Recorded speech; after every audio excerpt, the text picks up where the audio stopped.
Hi everyone, welcome back to my series on the films of 1973, which was 40 years ago this year.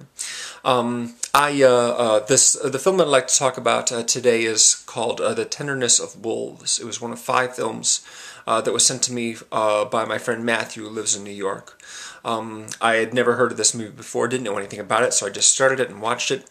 And I really didn't know where it was going for quite a while, but eventually got into it. But the style of this movie is extremely quiet, kind of slow, and I wasn't all that thrilled with it, but I did find it interesting after a while. It's based on the story of Fritz Haarmaan, who's a German serial killer, and in the early 20s he was arrested, convicted, and put to death for multiple murders.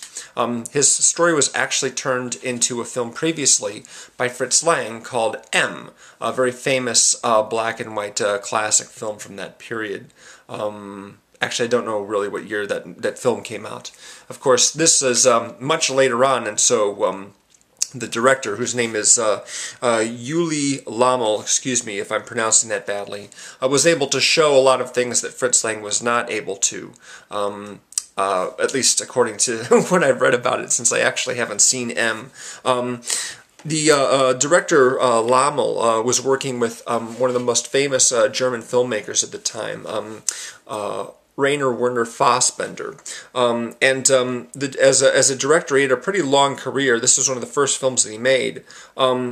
He's actually directed quite a number of movies that have very similar titles to films that came out in America later on. For example, Monkey Business and Strangers in Paradise versus simply Stranger in Paradise, which is by Wim Wenders.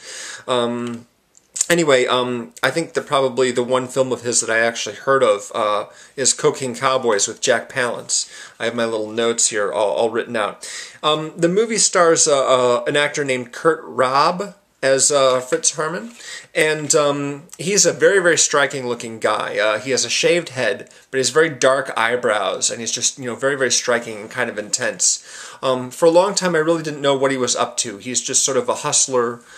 He's gay, so he's always hooking up with younger guys, and he has a good friend who he's kind of in love with, and he always wants to be with him, but he keeps getting turned down.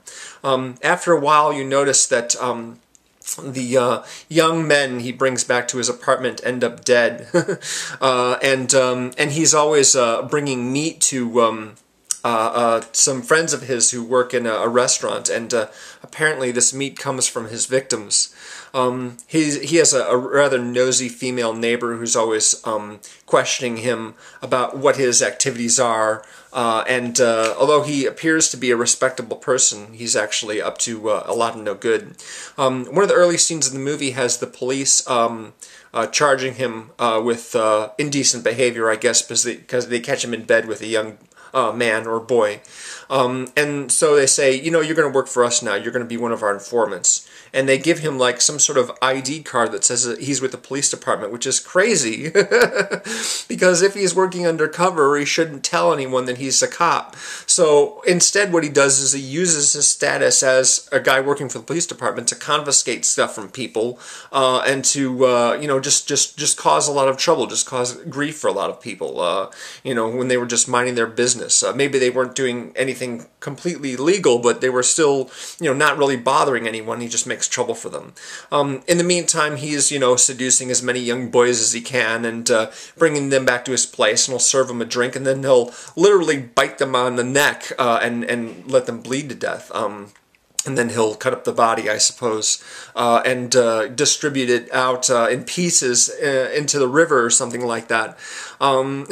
He's a very sort of soft-spoken guy, but a bit menacing, just in terms of, he's just a creepy fellow. He's just comes out very, very creepy.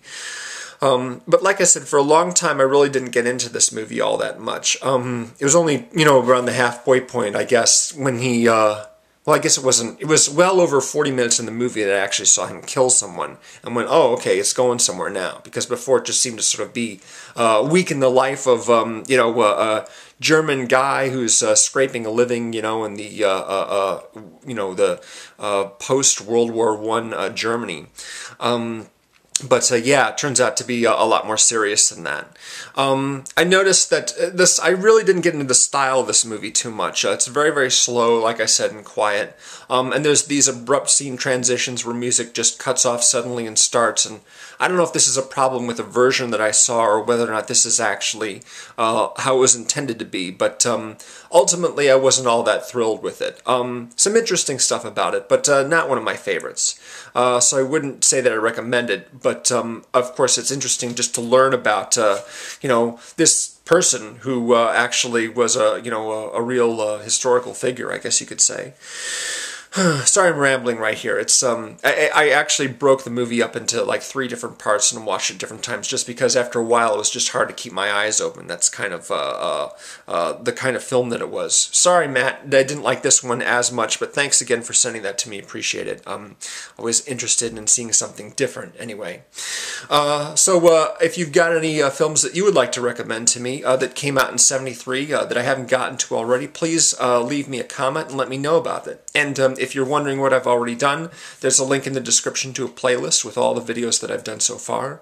Thanks very much for watching. I believe the next film that I'll be doing will be Westworld. So hope you'll tune in for that. Thanks very much. Bye.